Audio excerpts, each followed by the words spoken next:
নমস্কার, কেমন আছেন? আশা করি সকলে সুস্থ আছেন, ভালো আছেন। আম আর চকলেট একসঙ্গে যখন মিলে যায় তখন কি হয় বলুন তো? Mango chocolate. এই যে ম্যাঙ্গো চকলেটটা বানিয়েছি, এত সুস্বাদু বলার কথা নয়। ওপরে চকলেট, ভেতরে আম। যারা আম আর চকলেট দুটোই ভালোবাসেন তাদের জন্য সেরা রেসিপি। চলুন দেখা যাক। 1 বাটি নারকেল কুড়ো, 1 বাটি মাখানা, একটা রসালো আম। গ্যাস জেলে কড়া চাপিয়ে দিয়েছি, আমের নারকেল কুড়োটা দিয়ে দিলাম। নারকেল কুড়োটা দেওয়ার পর সুন্দর করে একটু নাড়াচাড়া করার পর আমি চট করে মাখানাটা গুঁড়িয়ে নিই। চলুন, আমটা কেটে শাঁসটা বার করে ব্লেন্ডারে ব্লেন্ড করে নেব। দুটো জিনিস রেডি করে নিই। চলুন, আমার মাখানাটা গুঁড়োনো হয়ে গেছে। মাখানা গুঁড়োটা দিয়ে দিলাম, একটু নাড়াচাড়া করে নিই। তারপর ম্যাঙ্গোর শাঁসটা যেটা ব্লেন্ড করে রেখেছিলাম সেটাও দিয়ে দিলাম।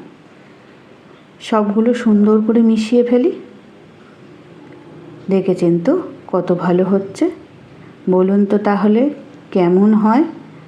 আম আর চকলেট মিশে গিয়ে এখানে কোনো রকম চিনি লাগবে না, এখানে একটু গুঁড়ো পাউডার দুধ লাগবে। দুটোকে গুঁড়ো পাউডার দুধটাও ভালো করে মিশিয়ে নিন, যেন কোনো রকম লাঞ্চ না থাকে। দেখুন, ঠিক এইভাবে সুন্দর করে মিশিয়ে নেবেন। এর মধ্যে কোনো রকম চিনি, গুড় কিচ্ছু দেবার দরকার নেই। আমের যা মিষ্টতা তাতেই দারুণ খেতে হয়। সেই জন্যই তো বলছি, এটা যারা ওয়েট লস প্রোগ্রামে আছেন, যখন মিষ্টি খাওয়ার খুব ক্রেভিং হবে তখন চট করে একটা চকলেট খেয়ে নিতেই পারেন। বেশ ভালো লাগবে, একটুও ওয়েট বাড়বে না। দেখুন, নাড়তে নাড়তে ঠিক একটু ডেলা পাকিয়ে এলো, ঠিক এই সময় নামিয়ে নেবেন। চকলেটের জন্য আমি একটু হোয়াইট চকলেট একটু মেল্ট করে নেব ডবল বয়েলিং প্রসেসে।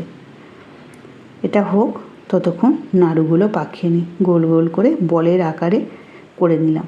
আপনারা অন্য শেপও করতে পারেন, আমি গোল গোল বলের আকারে করে নিলাম।